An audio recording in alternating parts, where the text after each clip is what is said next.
छत्तीसगढ़ महतारी, तोर महिमा है सबले न्यारी।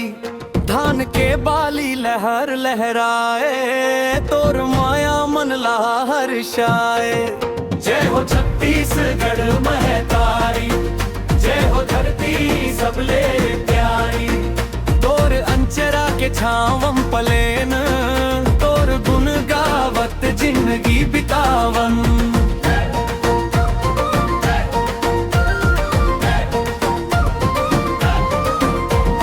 धान के कटोरा का हाथे तोला, हरियर खेत सुहावे भोला। मक्का कोदो हर हर फूले, किसान मन के सपना झूले।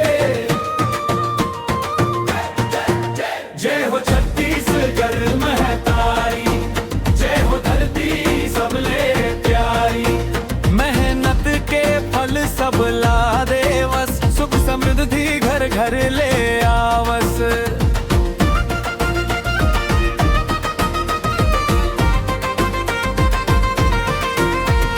तिरोधपुरी धाम महान, गूंजे सतमाम के गान। अमर गुफा के पावन बाती, जगमा चमके सत के ज्योति।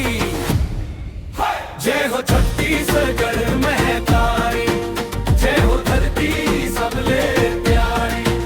सत के रत्ता चलना सिखाए, प्रेम और भाईचारा बढ़ाए।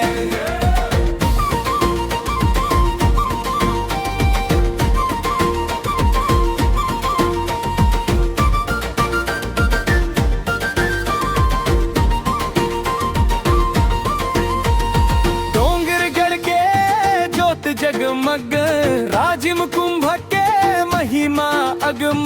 चित्रकूट झरना गीत सुनावे, कांगेर घाटी मन लुभावे। जय हो छत्तीसगढ़ महतारी, जय हो धरती सबले प्यारी।